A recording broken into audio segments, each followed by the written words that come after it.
Hello, everyone. Welcome to another video for History Vibe podcast. Today, I'm joined by Professor Sławomir Poloczek, and today we're going to be discussing his article, his chapter contribution to the book called Dionysus and Politics, Constructing Authority in the Greco-Roman World. And the chapter that he wrote in that book is called Dionysus and Legitimization of Imperial Authority by Myth in the 1st and 2nd century Rome, Caligula, Domitian, and Hadrian. So welcome to History Valley. And welcome to History Valley podcast, Professor. Thank you. All right, so let's get right into it. In the article and in the chapter that you have written contributing to this book, Dionysus and Politics, you extensively discuss, obviously, Dionysus and the many times that he was rewritten in the late Roman period. And I want to really start with this question. Was Dionysus extensively rewritten as a mythologized Alexander the Great? Because you mentioned that there are connections between the way Dionysus is portrayed later in the period to Alexander the Great. In my opinion, yes, the starting point of my research was to note the fact that the myth of Dionysus and the role of the deity itself has changed radically in the Hellenistic and later periods in comparison to his function, his role in the classical tradition. First of all, in the classical period, Dionysus was primarily the deity of viticulture. It was one of the vital fields of, for example, Athenian economy.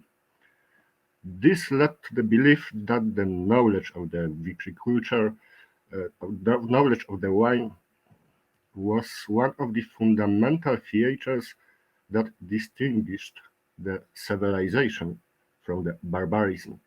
Since Dionysus was considered as the inventor of the wine harvesting, this means that he has the crucial role in the spread of civilization itself. And here we have the first element that becomes very important in the later tradition of Alexander's campaign, especially as it is presented by Plutarch.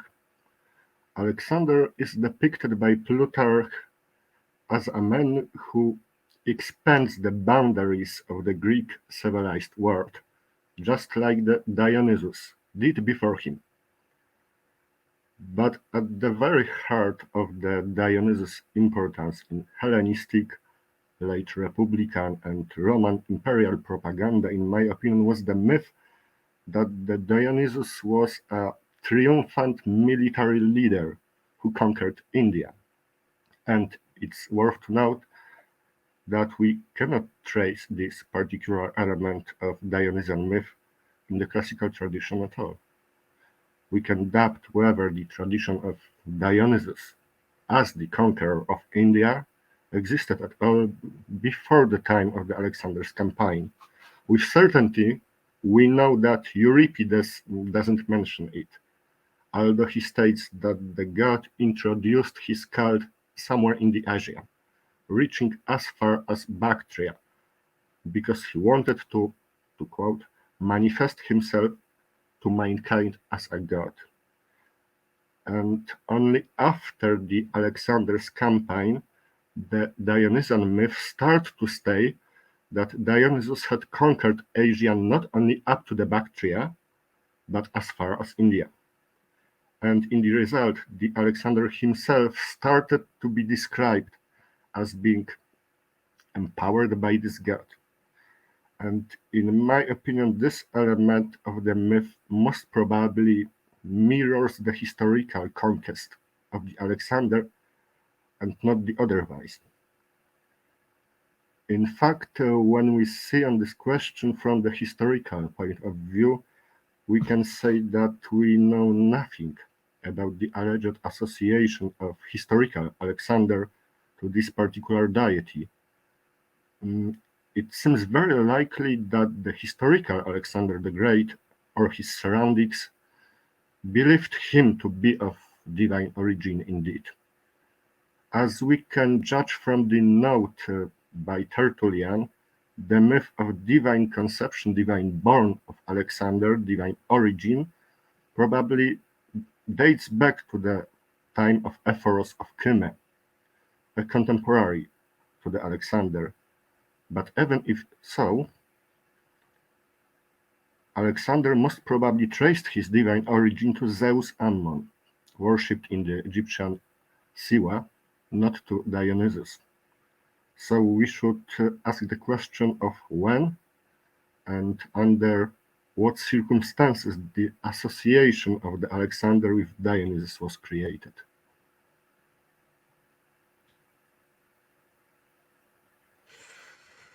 Do you think that that Alexander the Great was used as a model to rewrite Dionysus because um, in a sense, indicate that Alexander the Great was, in a sense, Dionysus himself, because Alexander the Great was portrayed as the son of Zeus, as you've just mentioned.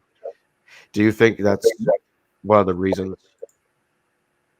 I think that it was not the part of the intentional politics of Alexander. I think I'm deeply convinced that this particular association of Dionysus with Alexander was made shortly before his death, in the time of the early Ptolemies.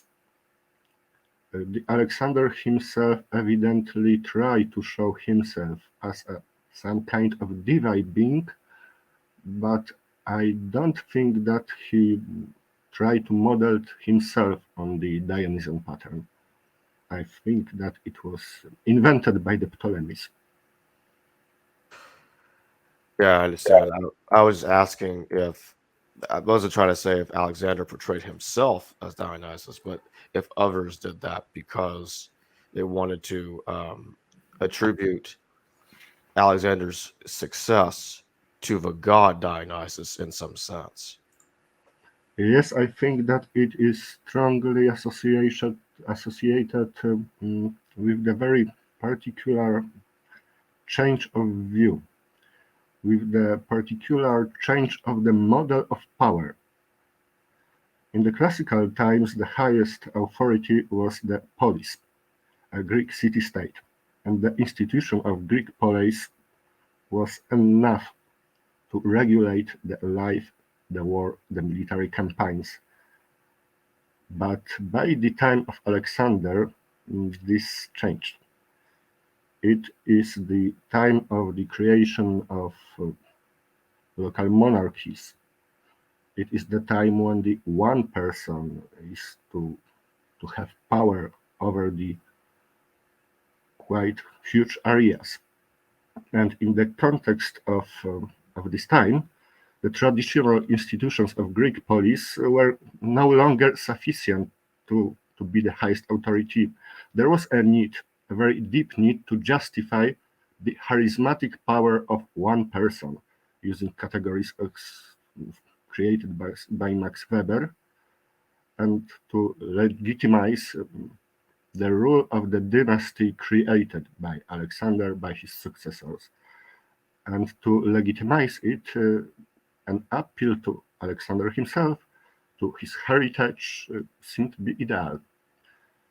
But behind the man, behind the individual power, there must stand a god.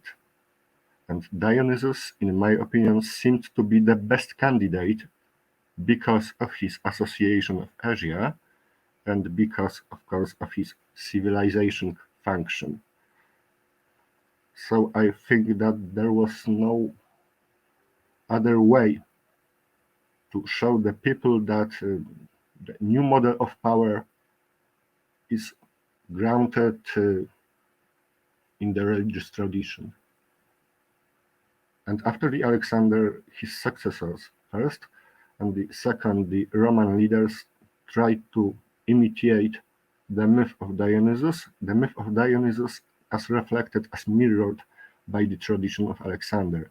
Everyone was trying to be equal to the Alexander, to extend his conquers, his power, as far as Alexander did before him, or in mythological tradition, Dionysus was meant to do.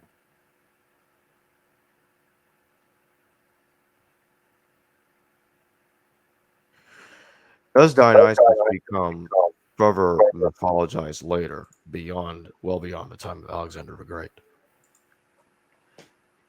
I think that if we look in the chronological way, we should note that first important episode to our history is connected with the Ptolemy II.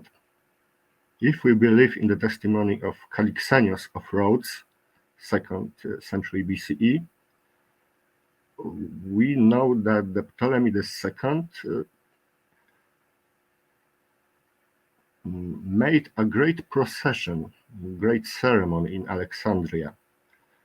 During this procession, during this ceremony, the statue of Dionysus as returning from the India, together with the statues of Alexander and Ptolemy himself, crowned with crowns of Dionysian ivy made of gold, was the central point. The parallel between the Indian victory of Dionysus and the Indian victory of Alexander was made explicit in the context of this procession, and as we know, the later Ptolemies also shared the splendor of the myth of Eastern triumph as the heirs of the Macedonian king and the heirs of the god himself. And although the Dionysian theatres of royal ideology are best attested in the case of Ptolemaic dynasty, we can trace them also in other Hellenistic imperial monarchic ideologies, for example, in the case of Seleucids or in the case of Mithridates of Pontus, the enemy of the Rome. So we can say that the image of Dionysus or Dionysian Alexander as an important model, important divine pattern of triumphator, of victorious ruler, developed evidently and gained its popularity in the Hellenistic context just before the Roman era, and in such form was adopted later by the Roman leaders, first instance by the Mark Antony.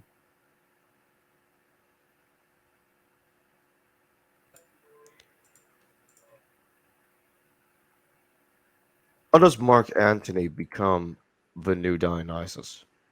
In my opinion, it seems to have happened by a chance. According to Plutarch, in 41 BCE, Mark Antony had entered the polis Ephesus in Asia Minor during the Dionysian fest. This was perceived by the citizens of Ephesus as a divine visit, so Antony received the divine honors as the Dionysus Hadidotes, giver of the grace, or Dionysus Meidichos, the Dionysus the beneficent. But we must remember that for these people it was not a purely political issue, because since the time of Homer, of Homeric epic, we had a tradition that divine power somehow manifests itself in the individuals who accomplish something extraordinary. Antony aspired to be the only ruler of the East, and at the time when he entered the Ephesus, he practically achieved this goal. It was quite natural to these people that he must be empowered by Dionysus, so referring him as the new Dionysus was fully appropriate in the context of religiosity of the time. Besides this, it was also in the line with the former honorific tradition of Hellenistic polis of Asia Minor. Also during his stay in Athens, Antony was officially celebrated as Neos Dionysos, and most likely at some point Mark Antony himself started to believe in his own divine nature, because all the extant sources are agreed that he was to be conceived as the only incarnation of the god at the time. When Antony was in Alexandria, preparing for the clash with the advancing forces of Octavian, he again started to play the same role, but now together with Cleopatra, and in more Egyptian manner as Osiris Dionysus. And as we can read in the testimony of Plutarch, his divine protector was to abandon him only during the night just before the Battle of Actium. It is customary to interpret Antony's association with the god as the simple imitation of the manner created by the Hellenistic rulers, especially Ptolemaic rulers. But in my opinion, there is also another possible way of interpretation of this behavior. We should note the fact that no Roman general, no Roman leader before him achieved such a wide domain in the Eastern Mediterranean. So the pattern of divine self-identification as the ruler of the East, as the conqueror of the East, as the new Dionysus, as the triumphator, Bacchic triumphator of the East, seems to me fully appropriate. It seems to me that it was Antony the first person who created or adopted, and with modifications on the Roman ground, quite a new model of personal relationship with the god, based on his political aspiration of being conqueror of the East. But of course, after Octavian's victory over Antony, the political role of Dionysus has lost its importance. Octavian's patron deity became Apollo of Actium, and the state was up to the time of Caligula. It was Caligula, the first Roman ruler after Antony, who officially adopted the title Nous Dionysus again, probably because he wanted to distance himself to the model of the authorization of power created by Augustus. So I'm fully convinced that Mark Antony was indeed highly not only involved in the Dionysiac cult, he thinks that he himself is the incarnation of the god, which seems to be quite a shocking idea for the traditional Roman aristocrats, for example, for the Octavian.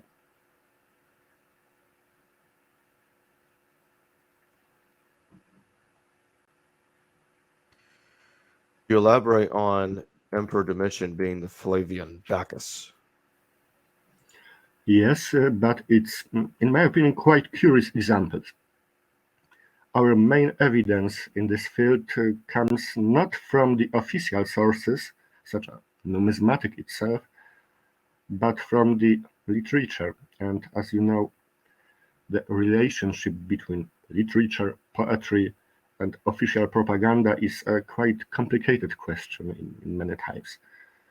We have only one inscription from Anazarbus in modern Turkey, addressed to Domitian as the Dionysus Kalikarpos. It is the Dionysus who grants the abundance of the crops. So the inscription apparently tried to assimilate the emperor with that god. But there is one important problem. The inscription was funded by the local cultic association. We don't have any idea if this was the reflex of official imperial propaganda, or it was merely a reflect of local, some kind of municipal form of imperial worship. But in the case of Domitian, Kenneth Scott has convincingly demonstrated that the image of Domitian as the Dionysian triumphator constitute quite a very important element of the poetic comparison written in honor of the emperor, even despite the fact that, historically speaking, Domitian could not succeed any significant conquerors of the East. After all, his military campaigns were directed toward the north, toward the territory of so-called Germania. But when we take the Punica of Silius Italicus, we can find the passage, if I can quote, "But you, conqueror of Germania, shall outdo the exploits of your father and brother. The people of the Ganges shall one day lower their unbent bows before him, and Bactria display its empty quivers. He shall drive the triumphal car through Rome. After conquering the north, he shall triumph over the east, and Bacchus give place to him." Bacchus give place to him. It's very interesting what it means. Why, in what way should we interpret this fragment? As we can see, it's not a mirror of the real politics, of the real military campaign of the emperor, but this passus is written in the form of prophecy. The prophecy speaking by the Jupiter that the achievement of the eastern territories shall happen in the future. Most probably, so we are not dealing here with the reflection of Domitian policy, but with elaborate poetic tradition in highly Virgilian style, because very similar sentences we can find in famous Aeneid. There is a passus dealing with Augustus in Aeneid, when we can read, "Not even Hercules traversed so much of earth's extent, nor he either who guides his car with wine-leaf reins, triumphant Bacchus driving his tigers down from Nyssa's lofty peak." As it was demonstrated already by Edward Norden, this kind of poetical expression associated with the tradition of Alexander and Dionysus is meant to be interpreted as the image of mythical conquests. We know that in the Greco-Roman mythical tradition, the eastern conquests of Dionysus and the western conquests of Heracles were simply, in the language of poetry, mark the extent of the entire known world. So that we should think that idea behind the text is that Domitian shall become the new Alexander and new Augustus and new Dionysus at the same time, that his deeds will surpass the deeds, the achievements of the gods. However, as we know from the history, in reality, this didn't happen at all. So it was kind of poetic tradition tracing back to the hymns, to the laudatory language in the praise of Alexander's conquest in mythical context.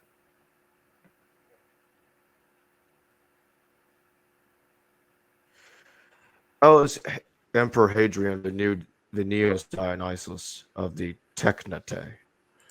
I think that we should start by explaining what is meant by Greek technitai. The Greek term means the cultic association of artists, patronated by Dionysus or founded for the worship of this god, particularly popular in Asia Minor from the Hellenistic times. These were the territories traditionally associated with the rural cult, and as we can remember, once deeply engaged in supporting Mark Antony as a political leader and in supporting Mark Antony as this Dionysus.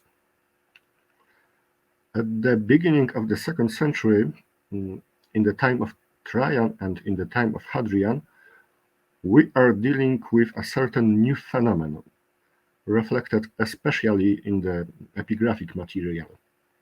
Again, the term Neos Dionysos has appeared as the standard element of imperial titulatry.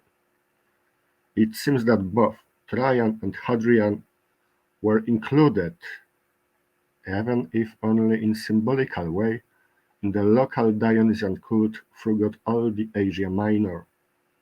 And we don't see something like before. So what is the explanation? I think that the most important factor behind this is the Philhellenic attitude of those emperors, especially Hadrian. We know otherwise about his project to create so-called Panhellenion, a great religious and cultural league of Greek poleis, with Athens in the center. A vital connecting element of this project was to be an imperial cult in the style of traditional Greek ruler worship. So the emperor became not only a political leader, not only the head of Roman religious rites, but a real partner of the Olympian deities.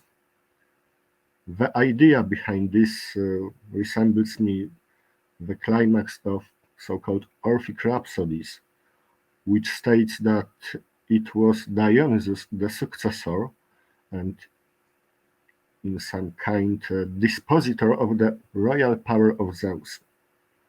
And Zeus was in line with Dionysus, supporting him in the trying to help the entire cosmic order. So the most probably Hadrian really felt himself to be some kind Dionysian deputy of the highest god on the earth. Emperor was worshipped not only as the emperor, not only like his like previous emperors, only after his death, like a divine being, divus. He was worshipped as a symbomos theos.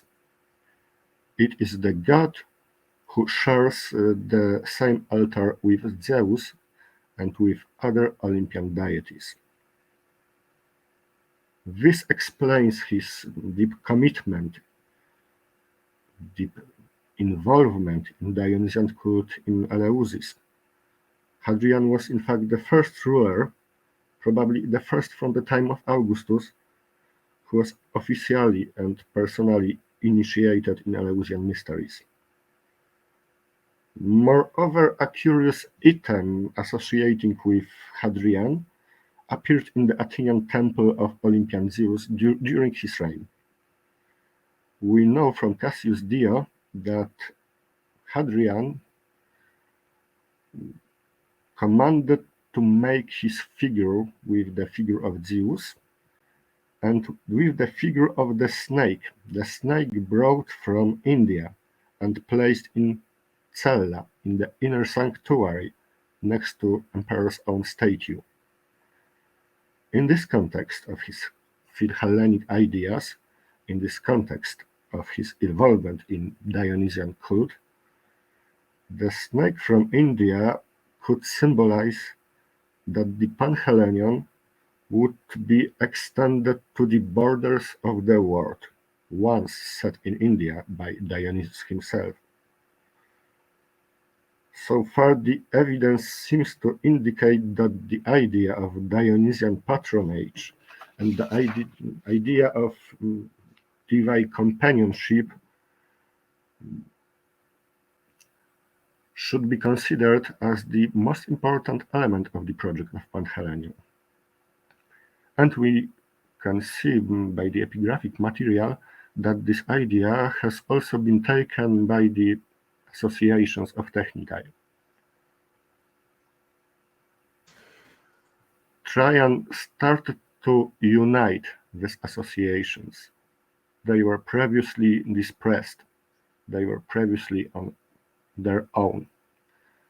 But Trajan and Hadrian created them in one common universal association, so-called synodos.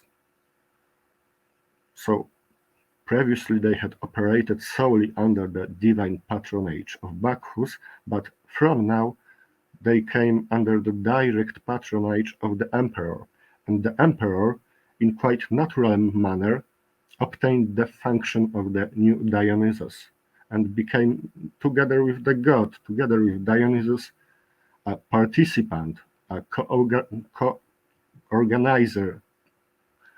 of the celebrations of the feasts of the Dionysus in Asia Minor.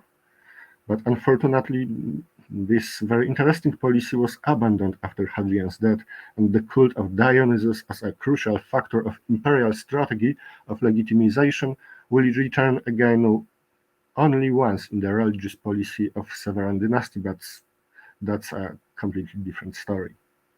So I think that the Dionysus was very needed to Hadrian to unite the entire Greek world under his patronage.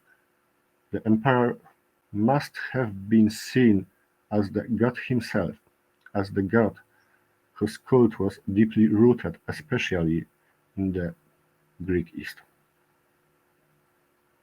So it's at all. Well, thank you for joining me today, Sławomir Poloczek. Really enjoyed this discussion. And thank you also. Hello viewers, thanks for watching this video from the History Valley YouTube channel. Please don't forget to subscribe and hit the notification bell. And if any of you wish to further support this channel, please consider checking out this channel's Patreon page and becoming a patron, and or donate through PayPal or through Super Chat during the live stream. Thank you.